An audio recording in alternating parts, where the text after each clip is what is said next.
I was savoring the last sip of my morning coffee when a sharp, demanding knock rattled my front door. Not a polite tap, the kind that hits you like a fist in the gut. I opened it to find two uniformed officers looming on the porch, and behind them stood a woman I'd noticed prowling the sidewalks recently, jabbing her finger at me like she was identifying a fugitive. "HOA Karen.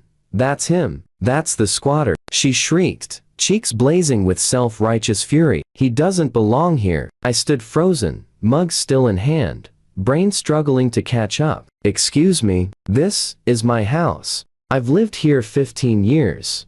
The woman later introduced to me as Karen Mitchell, our brand new HOA president, pushed forward, nearly elbowing one of the officers aside. "We have zero record of this man. He appeared out of thin air and started occupying an abandoned property." I carefully set my mug on the entry table, reached for my wallet, and tried to keep my voice level. "Officers, here's my ID. Michael Chen. This exact address."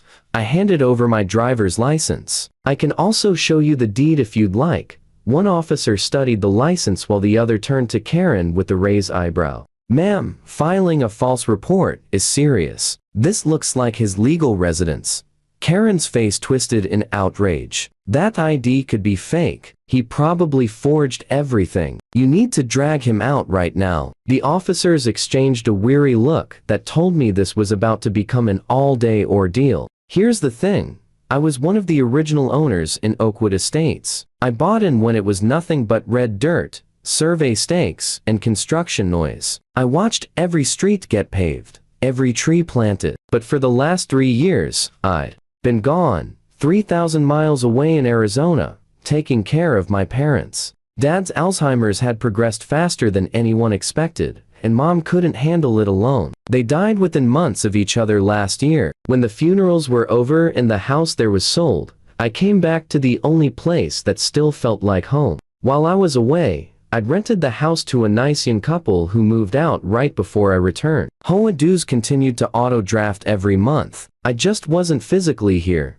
Apparently, my 3 years of absence were all Karen needed to declare my house abandoned and me an intruder. Karen Mitchell had blown into the neighborhood 2 years ago and rocketed up the HOA ladder, crowning herself president 6 months ago. Neighbors described her reign as a one-woman regime change, fining people for blades of grass that dared grow half an inch too long and inventing emergency regulations whenever the mood struck. "Officers, I'm happy to show you whatever you need," I said, forcing calm past the hammering in my chest. "Deed, tax records, utility bills, please. Come in." As the officers stepped inside, Karen tried to bulldoze her way in behind them. "I'm coming too." As HOA president, I have every right, ma'am," the taller officer cut in, voice like steel. "Step back. This is private property, but he could be destroying evidence right now," she screeched, high enough to make dogs 3 streets over howl. "Wait on the lawn or leave the property. Your choice." I caught a glimpse of neighbors clustering across the street as I closed the door. Inside, I spread out 15 years of paperwork across the kitchen island. Everything matched. "Officer Rodriguez," name tag finally readable, finished confirming my identity over the radio and looked almost embarrassed. "I'm really sorry you got dragged into this, Mr. Chen. Clear misunderstanding." I gave a tired laugh. "Misunderstanding is putting it kindly." Rodriguez lowered his voice. "Has this woman been bothering you before today?" I exhaled. "Pretty much non-stop since I got back. First, it was passive-aggressive notes demanding I present myself to the board. Then she started interrogating neighbors about me. Last week, she taped an official-looking violation notice to Midor, or claiming I was occupying a residence without HOA registration. I've owned this house since before she even knew this zip code existed. I showed them the notice, pure nonsense, on Fox legal letterhead." Rodriguez shook his head. "Did you try explaining the situation to her?" I left a detailed voicemail the day I got back, using the number in the HOA newsletter. Explained was the original owner, returning after family deaths. She never responded, just escalated straight to calling the cavalry. Through the front window, we could see Karen stalking circles on my grass, phone glued to her ear, no doubt rallying the troops. It only got worse from there. Over the following week, as she turned harassment into an art form, slow drive-bys with her phone up, snapping photos, getting caught peeking through my windows. She insisted she was checking for covenant violations, distributing flyers warning about a suspicious squatter who had infiltrated Oakwood Estates. She even called an emergency HOA meeting to address the security threat. Half the room walked out once they realized who she was gunning for. The final straw was a certified letter on fancy HOA stationery giving me 48 hours to vacate or face legal action. I phoned the actual property management company we contract with. They had no idea what I was talking about and sounded mortified. And that was only the beginning. The property management rep sounded like she wanted to crawl through the phone and hide under my desk when I read Karen's eviction letter aloud. "Sir, the HOA cannot evict anyone. That letter is pure fiction," she said, horrified. "I'm escalating this to the board right now." But Karen was already 3 moves ahead of any paperwork. Exactly 24 hours after her certified ultimatum, she returned with police in tow claiming I was a violent squatter who had forcibly occupied an abandoned house and was refusing to vacate. S. Officer Rodriguez, Officer Williams, and I stepped back onto the porch. Karen stood there, arms folded, wearing the smuggest grin I'd ever seen. It vanished the instant she registered. The officers' grim faces. "Miss Mitchell," Officer Williams began, "Mr. Chen has provided overwhelming proof that he is the legal owner of this residence. He purchased it 15 years ago, long before you ever moved here." "That's impossible," Karen sputtered. "I was in Arizona caring for my parents while they were dying," I said, anger finally bleeding through. "Which I explained in the voicemail I left you, the one you ignored."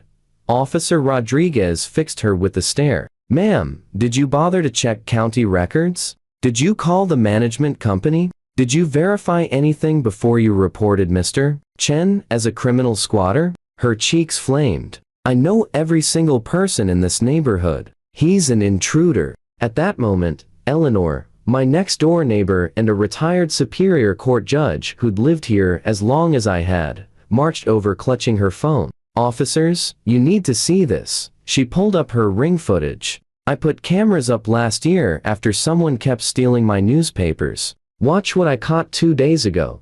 The video was crystal clear. Karen skulking around my backyard fence, pressing her face to windows, then actually twisting my back door handle to see if it would open too. 15 p.m. on a Tuesday while I was at the office. Officer Rodriguez's eyebrows shot up. "Miss Mitchell, were you on Mr. Chen's private property without permission?" "I was performing an official HOA inspection," she snapped, but her voice cracked. "On a random Tuesday afternoon with no notice and no board authorization?" Eleanor cut in. "I have footage from 3 other days too." By now, half the cul-de-sac had gathered. People started speaking up. She threatened to fine me $500 because my garage door was open for 45 minutes. Frank called out. "She told me my kids weren't allowed to play in our own front yard because it lowers curb appeal," Marie added. Officer Williams turned to Karen. "Ma'am, step over to my patrol car, please. We need to have a serious conversation about false police reports and trespassing. This is insane. I'm the president of the HOA." She shrieked. "Your title doesn't grant you immunity from the law," Rodriguez said flatly. "And from what we're hearing, you've been weaponizing that title for months." Right then, black sedan pulled to the curb. A sharply dressed man got out and introduced himself as Robert Daniels, general counsel for the HOA's management company. "Miss Mitchell," he said, voice calm and arctic, "after Mr. Chen's call yesterday, the board held an emergency vote. You have been immediately removed from the presidency and the board entirely for repeated violations of the bylaws and acting without authority."